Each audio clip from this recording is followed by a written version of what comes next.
자, 오늘로써 우리는 예수 그리스도의 제자란 어떤 존재인지를 우리가 알아보고 있는 세 번째 시간을 맞이합니다. 잠시 복습을 해보자면 우리 2주 전에는 이런 내용을 살펴봤습니다. 예수님의 제자는 예수님께 부름을 받은 자다. 그래서 이 자리에서 예배하는 우리는 우리가 예수님을 선택한 것이 아니고 예수님께서 우리를 택하시고 우리를 불러주셨다. 그래서 우리가 예수님의 부르심을 받지 않았다면 이 자리에 존재할 수 없는 것이죠. 혹 아직 예수님을 구주로 영접하지 않으신 분도 이 자리에 계실 수 있습니다. 그러나 그것도 너무 감사한 일인 것이 이러한 하나님의 인도하심을 통해서 예수님을 구주로 영접하는 그 놀라운 역사를 그분들도 경험하게 될 줄로 믿습니다. 자, 그리고 지난주에는 우리가 이 내용을 살펴봤죠. 예수님의 제자들은 복음의 전달자로 예수님의 보내심을 받는 사람들이다. 그래서 여러분과 저는 예수님의 제자로서 배우고 은혜를 얻고 이 정도로 그치는 것이 아니라 온 세상을 향해서 복음을 전달하는 자로 부르심을 받았다. 그리고 보내심을 받았다 하는 내용을 우리가 살펴봤습니다.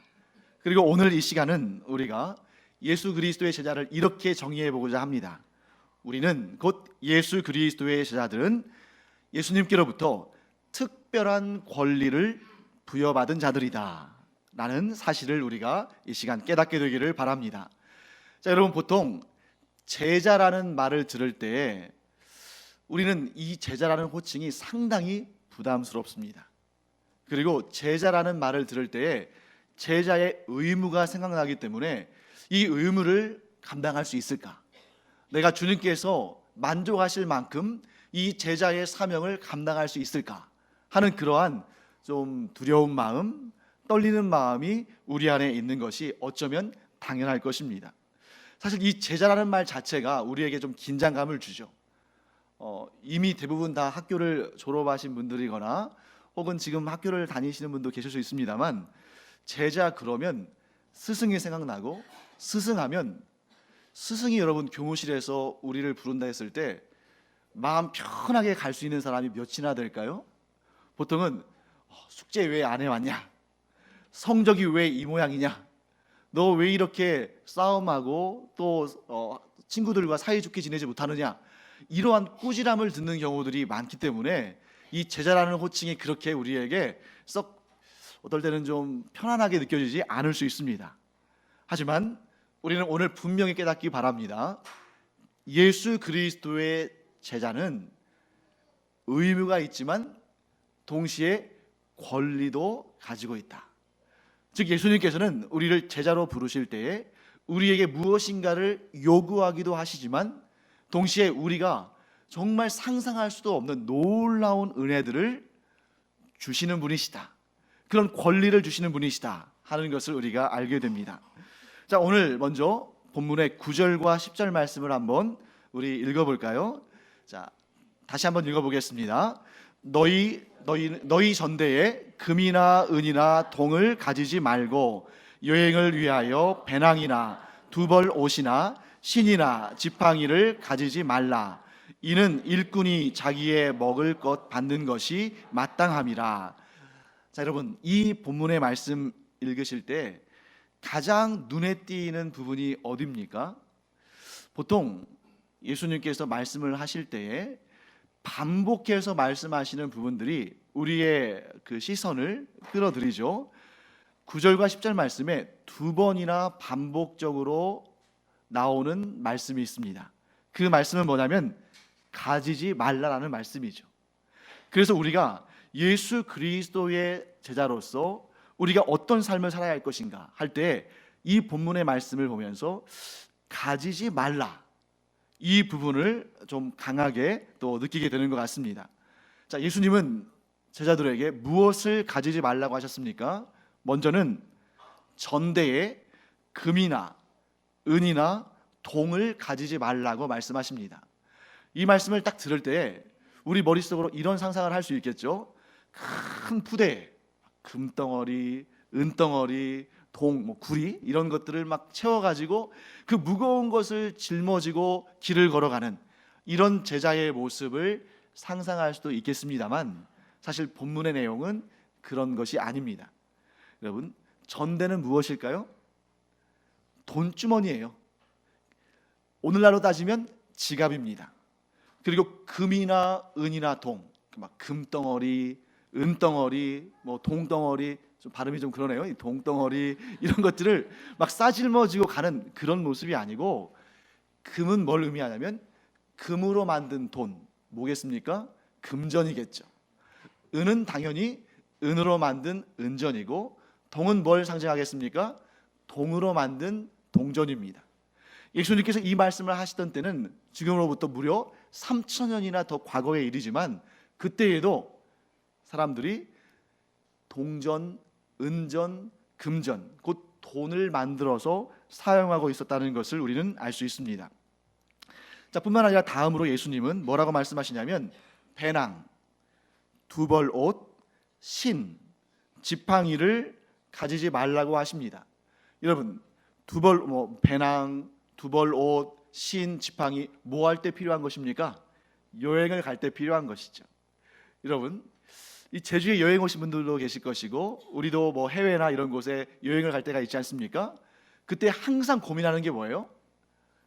트렁크는 한정돼 있고 가져가야 할 짐은 많은데 이걸 어떻게 가져가냐? 어떻게 넣으면 잘 들어갈 수 있을까? 하나라도 더 넣으려고 이렇게 하잖아요. 그런 것처럼 여행 갈 때는 사실 물자가 많아서 나쁠 건 없습니다. 뭔가는 또 언젠가 필요할 때가 있으니까요. 그래서 그런 것들을 가져가지 말라고 예수님은 말씀하십니다. 그래서 이 본문의 내용을 너무 지나치게 극단적으로 해석하는 사람들은 예수님께서 제자들에게 무소유를 명령하셨다. 가지지 말아라. 챙기지 말아라. 너희들은 무소유의 삶을 실천해라. 이렇게 말씀하셨다고 해석하는 경우들도 있습니다만, 그것은 사실 잘된 해석이 아닙니다. 그래서 그런 식으로 해석한다면 우리가 이렇게까지 적용할 수 있겠죠. 예수님은 예수님의 제자들에게 돈도 가지지 말고, 또 통장도 만들지 말고, 연금이나 보험도 들어서는 안 된다고 말씀하신다. 실제로 이렇게 주장하는 사람들도 있습니다. 그리고 어떤 이단이나 사이비들은 그 신도들에게는 물질 욕심내지 말아라, 무소유로 살아야 된다 하면서 그 재산들을 다 끌어모아서 자기 주머니에 넣는 그런 이단들과 사이비들도 있습니다. 그러면 여러분, 예수님은 정말 예수님의 제자들인 우리들에게 아무것도 소유하지 말아라, 무소유의 삶을 살으라고 말씀하시는 것일까요? 사실 여러분, 성경을 자세히 살펴보면 예수님과 예수님의 제자들이 공동체 생활을 하면서 돈을 사용했습니다. 요한복음 13장을 보면 이런 내용이 나옵니다. 예수님께서 십자가에 달려 돌아가실 날이 임박했습니다. 그래서 제자들을 불러 모으시고 최후의 만찬, 마지막 식사를 하시던 중이었습니다. 예수님은 그때 어떤 제자가 예수님을 팔 줄을 아셨습니까? 모르셨습니까? 아셨죠. 그래서 가룟 출신의 유다에게 떡 한 조각을 건네주시면서 이렇게 말씀하십니다. 내가 하는 일을 속히 하라. 예수님의 이 말씀은 뭐겠습니까? 가룟 유다가 예수님을 팔 줄을 알고 그때가 이른 줄을 아시고 그 일을 하라고 말씀하신 것이죠.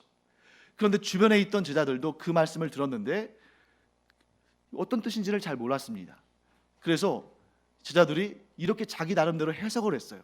어떤 제자는 유다가 이제 나가서 예수님의 명령을 받들고 유월절 절기니까 이 명절에 쓸만한 물건들, 이 명절에 필요한 물건들을 사와라, 이렇게 말씀하시는 줄로 알았습니다. 또 어떤 사람들은 어떻게 이해를 했냐면, 지금 명절이니까 참 명절을 즐기지 못하고 명절을 누리지 못하는 가난한 이웃들이 있을 거 아닙니까?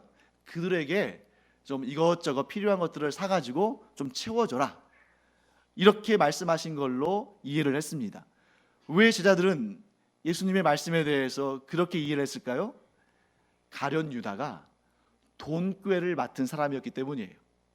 여러분, 돈꾀는 뭡니까? 돈을 넣어두는 상자겠죠. 그러니까 이 당시에 예수님께서 제자들과 함께 생활하시면서 생활비에 사역비에 이런 경제적인 필요가 있었기 때문에 돈을 모아두셨고 또 그 돈을 생활하는데 사역하는데 사용하신 것을 우리는 알 수 있습니다. 뿐만 아니라 예수님께서 이제 승천하신 다음에 사도들이 이 복음을 들고 전 세계를 다니면서 교회를 세우고 또 복음의 역사를 이룰 때도 돈은 굉장히 중요한 용도로 쓰임 받았습니다. 그래서 사도 바울 같은 경우는 이방인 지역을 다니면서 선교할 때에 직접 장막을 만드는 일, 그러니까 오늘로 따지면 텐트를 만드는 일, 이런 일을 하면서 돈을 벌어서 그 돈으로 사역에도 사용하고 또 자기와 함께한 사람들의 생계비, 즉 생활비로도 사용을 했습니다. 이처럼 돈은 매우 필요한 것이었고 예수님도 돈을 사용하셨고 예수님의 제자들도 사도들도 사역을 위해서나 생계 유지를 위해서나 돈을 아주 유용하게 사용하였습니다. 그런데 왜 예수님은 제자들을 세상으로 파송하시면서 돈을 가지지 말아라, 심지어 생활에 필요한 여행에 필요한 물품들로 챙겨가지 말아라, 이렇게 말씀하셨을까? 여러분, 예수님의 말씀을 우리가 받아들일 때는 뿐만 아니라 성경에 있는 말씀들을 우리가 이해할 때는 어느 한 부분만 딱 떼어서 봐서는 안 됩니다. 모든 말씀은 서로 연결되어 있을 때 그 연결된 부분을 다 보아야 돼요. 그러니까 우리가 가지지 말라, 돈을 가지지 말라, 또 여행에 필요한 그런 품목들을 가지지 말라, 이 말씀만 따로 떼어서 보면 우리가 주님 앞에 너무 죄송스러울 수밖에 없는 거죠. 왜? 오늘날 우리는 돈도 가지고 있고 또 두벌옷이 아니라 몇십 벌의 옷도 가지고 있고 또 이런저런 용도를 위해서 재정을 활용하고 있기 때문입니다. 근데 예수님께서는 가지지 말라라고 말씀하시고 끝내신 것이 아니라 뒤에 아주 중요한 이 내용을 붙여주셨습니다. 예수님은 가지지 말라는 말씀 다음에 이렇게 말씀하십니다. 일꾼이 자기의 먹을 것 받는 것이 마땅함이라. 예수님께서 가지지 말라고 하신 이유는 돈이 악하기 때문에, 또 너희들이 돈을 의지해서는 안 되기 때문에 그건 절대 가지지 말아라 하신 것이 아니라, 오늘 예수님의 말씀의 방점은 여기에 있습니다. 내가 너희를 나의 일꾼으로 파송하면서 너희에게 필요한 모든 것을 내가 채워주고 책임질 터이니 너희는 그런 걱정하지 말고 제자의 사명에 충성을 다해라, 이렇게 말씀하시는 것입니다. 사랑하는 성도 여러분, 우리는 예수 그리스도의 제자들입니다. 그래서 우리가 제자의 삶을 살아가면서 예수님께서 우리에게 필요한 것들을 아시고 또한 그런 것들을 공급하실 줄을 믿습니다. 그런데 우리가 살아가면서 돈을 걱정하지 않고 사람을 바라보지 않고 오직 주님만 바라보는 것이 결코 쉬운 일이 아닙니다. 만일 이 일이 쉬운 일이었다면 아마 예수님께서는 이 말씀이 성경에 기록되지 않게 하셨을 거예요. 쉬운 일인데 굳이 중요한 말씀, 안 그래도 지면에 제한이 있는데 굳이 쉬운 일을 담아 놓으셨겠습니까? 이 일이 어려운 일이기 때문에, 그럼에도 불구하고 예수님의 약속이 있는 말씀이기 때문에 이 말씀을 성경책에 담으셔서 오늘 우리에게 주신 것입니다. 여러분, 한번 우리 정리해 보겠습니다. 너희들 돈 걱정하지 말고 물건 걱정하지 말고 나가서 나의 제자로서의 사명에 충성을 다해라 라고 예수님이 말씀하실 때 호주머니에 돈을 찔러주신 게 아니에요. 또 옷과 생필품이 담겨있는 트렁크를 한가득 채우셔서 주신 것도 아닙니다. 말씀만 하신 것이죠. 그러면 이렇게 주님께서 우리에게 말씀만 하셨을 때 우리에게는 무엇이 필요합니까? 믿음이 필요한 것입니다. 즉 예수님은 제자들을 지금 파송하시면서 딱 한 가지만 가지고 나가라고 말씀하시는 것이죠. 무엇을 가져가야 됩니까? 믿음으로, 오직 믿음만을 가지고 그 제자의 길을, 복음 증거의 길을 나아가도록 예수님께서 말씀하시는 것입니다. 그럼 우리는 한번 이렇게 생각해 봐야 하지 않겠습니까? 돈도 유용하게 쓰일 것 같고, 또 열심히 사역하다 보면 또 옷도 좀 낡을 수 있으니까 옷도 필요할 것 같고, 지팡이도 필요할 것 같고, 험한 길을 다닐 때 지팡이도 필요할 것 같고, 또 광야를 걸을 때 신발도 금방 떨어질 수 있으니까 여분의 신발도 필요할 것 같은데, 왜 그런 것들은 다 제하시고 믿음 하나만을 가지고 나아가라고 하셨을까? 그 답을 우리는 여기에서 찾아볼 수 있습니다. 제자들은 지금 세상으로 나가서 뭘 전해야 됩니까? 복음을 전해야 되죠. 복음, 구원의 복음을 전해야 합니다. 그런데 그 구원의 복음은 무엇으로 얻는 것입니까? 오직 믿음으로 얻는 것입니다. 구원은 오직 믿음으로 얻는 것이고, 복음은 오직 믿음으로 반응하는 자들에게만 생명의 약속이 됩니다. 그런데 여러분, 오직 믿음으로 얻는 구원을 전하는 자들이, 오직 믿음으로만 받아들여야 되는 복음을 전하는 자들이 정작 그 안에 믿음이 없다면 누가 그 복음을 들을 것이며 누가 그 구원을 얻을 수 있겠습니까? 예수님의 말씀은 이것입니다. 오직 믿음으로 얻는 구원의 복음을 전하기 위해서는 그 복음을 전하는 자부터 오직 믿음으로만 살아야 한다고 말씀하시는 것입니다. 사랑하는 성도 여러분, 우리가 구원을 돈으로 살 수 있다면 우리는 지금 이 시간 여기서 예배하면 안 됩니다. 그 구원이 값비싼 것일수록 더 많은 돈이 필요하기 때문에 우리는 나가서 이 시간 어디 가서 파트타임이라도 일을 해야 됩니다. 왜? 그렇게 해서 돈을 끌어모아서 영생의 구원을 살 수만 있다면 우리가 하루에 한두 시간만 자더라도 그렇게 일해서 돈을 벌어야죠. 하지만 구원은 돈으로 얻는 것이 아닙니다. 구원은 무엇으로 얻습니까? 믿음으로만, 오직 믿음으로만 얻는 것이기 때문에 그 구원의 복음을 전할 때에 이 전하는 사람이 오직 믿음으로만 살아가는 그 삶을 증거로 제시해야 됩니다. 그런데 복음을 전한다 하면서 날마다 돈 하고 돈의 노예가 되어서 살고, 또 복음을 전한다 하면서도 늘 하나님을 바라보지 아니하고 사람들만 바라보면서 그 사람에게 뭘 얻을 수 있을까, 저 사람에게서 내가 어떤 도움을 얻을 수 있을까, 그런 삶을 살아간다면 그러한 입에서 나오는 복음을 누가 듣겠습니까? 사랑하는 성도 여러분, 우리 이 시간 다시 한번 마음을 새롭게 하기를 간절히 축복합니다. 우리는 오직 믿음 위에 굳건히 서서 예수 그리스도의 제자의 사명을 감당하는 복된 하나님의 사람들 되기를 간절히 축원합니다. 오늘도 변함없이 예수님은 우리에게 이렇게 말씀하십니다. 내가 너희를 불렀다. 내가 너희를 제자로 삼았다. 그리고 이제 내가 너희를 세상에 보내 복음을 전하게 하겠다. 일꾼이 자기 먹을 것을 받는 것이 마땅하듯이 너희가 나의 이름으로 나의 복음을 전할 때에 너희에게 필요한 모든 것은 내가 책임지겠다. 그러니 너희는 이 믿음만을 가지고 힘써서 나아가서 충성되이 일하라. 내가 너희와 항상 함께 하겠다. 예수님은 오늘도 또 앞으로도 우리 모든 그리스도인에게 이와 같이 말씀하실 줄 믿습니다. 그런데 아까 말씀드린 것처럼 예수님은 말씀만 하셨고 우리에게 무엇인가 증거를 따로 보여주지는 않으셨습니다.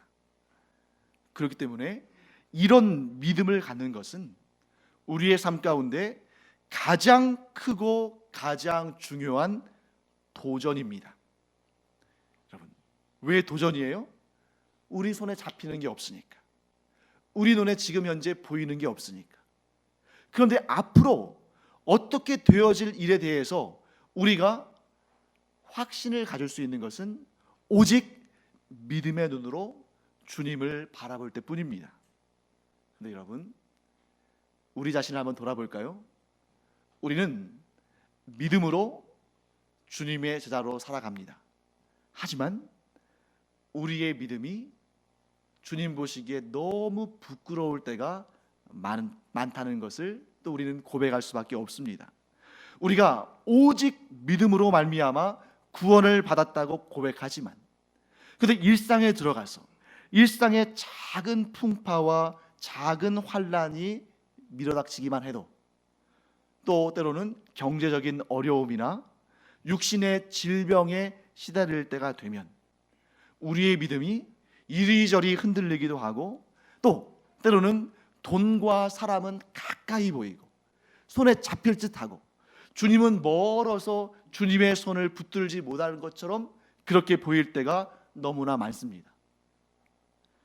우리가 예수님의 제자로 오직 믿음을 가지고 주님을 믿으며 그 제자의 길을 걸어가는 일은 결코 쉬운 일이 아닙니다.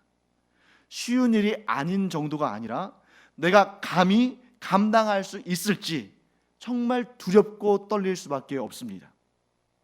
부담감이 느껴지는 거죠. 내가 이렇게 믿음이 작아서 어떻게 예수님의 제자로서, 어떻게 복음의 전달자로서 이 사명을 감당할 수 있을까? 그런 부담감이 우리 안에 밀려 들어올 때가 많습니다.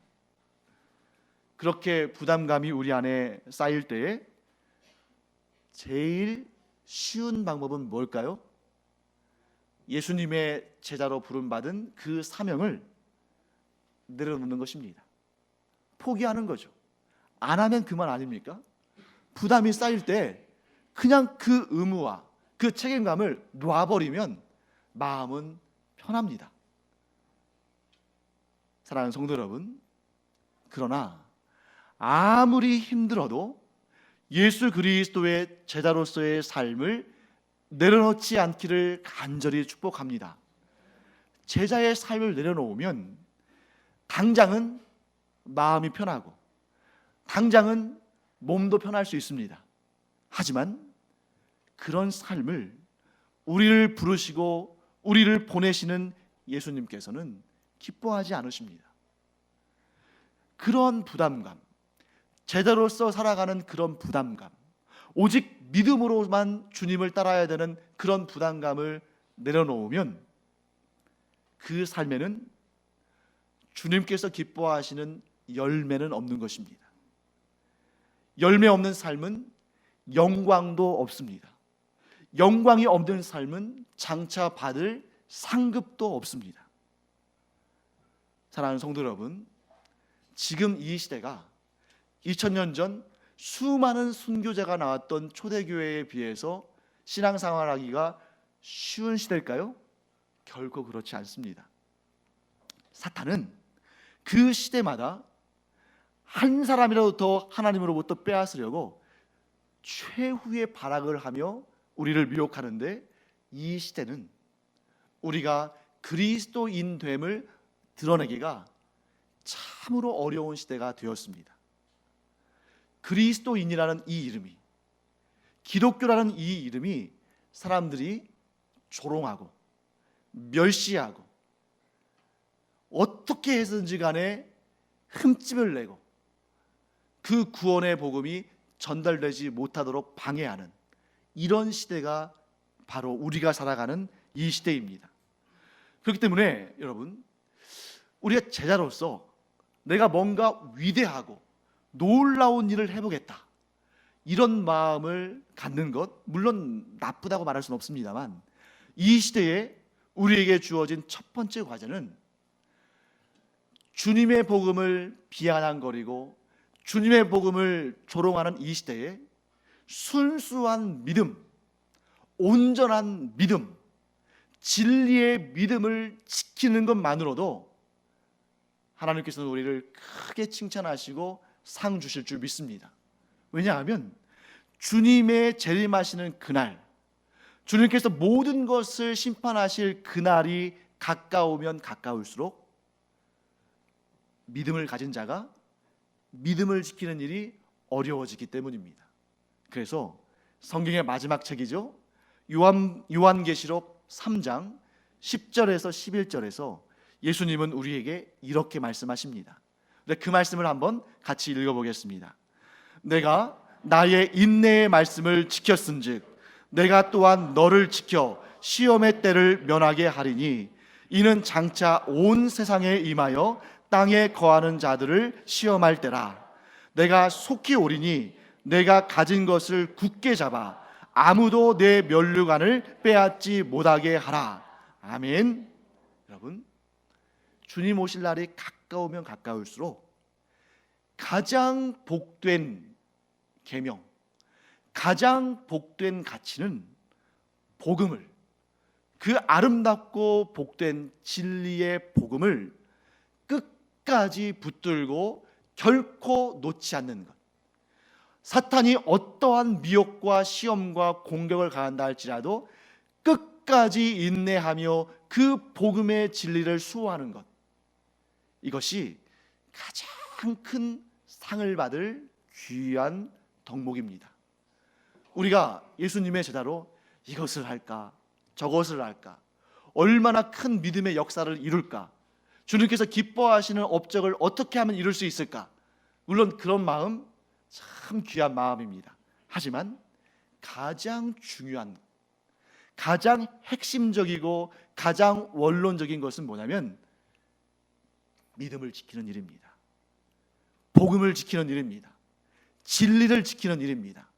여러분, 우리가 이곳에서 예배하고 이제 이 현장을 떠나서 각자의 삶의 터전으로 나가면 얼마나 많은 가짜 복음들이, 얼마나 많은 미혹들이 우리의 믿음을 지키지 못하게 우리를 미혹하고 시험하는지 정말 우리가 살아가면 살아갈수록 느낄 수밖에 없습니다. 그 가운데 우리가 복음의 말씀을 굳게 붙들고 진리의 말씀을 수호하며 살아가는 것은 예수 그리스도의 제자로서 가장 중요한 일이다. 별게 아닌 것처럼 보일 수 있을 거예요. 왜냐하면 내가 뭔가 위대한 일, 주님을 위해서 뭔가 위대한 일을 하고 내가 주님을 위해서 뭔가 존귀하게 쓰임받아야 할 텐데 그저 믿음을 지키는 것만으로, 복음을 지키는 것만으로도 상을 받는다고요? 네, 그런데 정말 그렇습니다. 주님께서 분명히 약속하신 일입니다. 사랑하는 성도 여러분, 우리 주님이 오실 날이 날로 가까워오고 있습니다. 그 날이 이르기까지 우리의 이 영광의 면류관을 아무도 빼앗지 못하도록 끝까지 인내하며 이 믿음의 경주를 완주하기 바랍니다. 그런데 그때 뭐가 필요하다는 것입니까? 믿음. 예수님께서 예수님의 제자로 서 있는 우리들에게 필요한 모든 것을 공급하시겠다는 이 믿음을 갖는 것, 너무너무 중요한 일이고 사실 너무너무 힘든 일입니다. 우리는 손에 잡힌 것, 눈에 보이는 것, 누군가가 말해주고 누군가가 확인해주면 그 믿음을 갖는 것은 그렇게 어려운 일이 아니겠죠. 하지만 우리 주님은 매번 우리가 살아가는 매 순간마다 우리에게 도전을 주십니다. 무엇입니까? 눈에 보이지 않아도, 귀에 들리는 증거의 소리가 없어도 주님께서 나와 함께 하신다는 그 믿음, 주님께서 나를 지켜주신다는 그 믿음, 주의 일을 위해서 필요한 모든 것을 공급하신다는 그 믿음을 갖기를 우리에게 원하시고 우리에게 그 믿음의 도전을 던져주십니다. 그때 우리가 이 도전에 믿음으로 반응해서 그 도전을 성공적으로 이뤄내면 우리의 믿음은 더욱 성장하게 됩니다. 그 성장한 믿음을 가지고 우리가 더욱 하나님의 말씀을 온전히, 그리스도의 복음을 제대로 증거하는 사람이 되는 것이죠. 왜 그렇습니까? 우리가 복음을 증거할 때 사람들은 우리의 입을 보는 것이 아니라 우리의 삶을 봅니다. 우리가 내 삶을 믿음으로 채워서 복음을 전할 때 그들은 믿음으로 반응합니다. 하지만 우리 안에 믿음이 없는데, 하나님께서 나를 지켜주시고 보호하시고 예수님께서 예수의 제자인 우리에게 필요한 것들을 그때그때 공급해 주신다는 믿음이 없는데, 말로만 믿음으로 얻는 구원의 복음을 전할 때 그 말은 울리는 꽹과리와 같은 것입니다. 사랑하는 성도 여러분, 오늘도 우리는 도전의 직면에 있습니다. 우리의 이렇게 어려운 형편, 우리의 연약함, 우리의 부족함, 이런 현실적인 문제들이 많은데, 그런데 여전히 주님께서는 우리가 예수님의 제자로 살아가는데 필요한 모든 것을 지금도 공급하고 계시고 앞으로도 공급하실 것이라고 말씀하시는데, 그것을 내가 믿느냐 아니면 믿지 못하느냐, 우리는 그 도전의 갈래길에 서 있습니다. 사랑하는 성도 여러분, 우리 안에 걱정과 염려와 근심과 두려움이 분명히 있습니다. 그것이 없다고 말하면 우리는 거짓말장애가 될 것입니다. 그런데 그런 걱정과 염려와 두려움이 있음에도 불구하고 순간순간 주님을 믿고 따르는 길을 선택한다면 그 길에 우리의 걱정과 근심은 작아지고 우리의 믿음과 신뢰는 더 커지면서 예수 그리스도의 제자로 더욱 성장해가는 우리 자신의 모습을 우리가 발견하게 될 줄 믿습니다. 이 시간도 주님은 말씀하십니다. 걱정하고 근심하지 말아라. 거기에 사용할 에너지를 나를 믿고 나를 신뢰하며 내가 원하는 길을 가는 데에 사용해라. 내가 너를 택하고 내가 너를 불렀고 내가 너를 보내는데 모든 것을 내가 책임져 주겠다.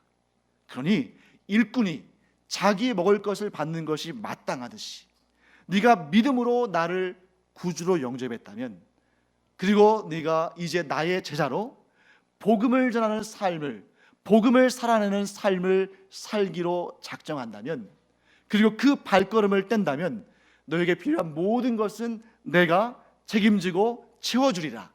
이렇게 말씀하시는 줄 믿습니다. 우리 이 믿음을 가지고 주 앞에서는 우리가 되기를 간절히 축원합니다.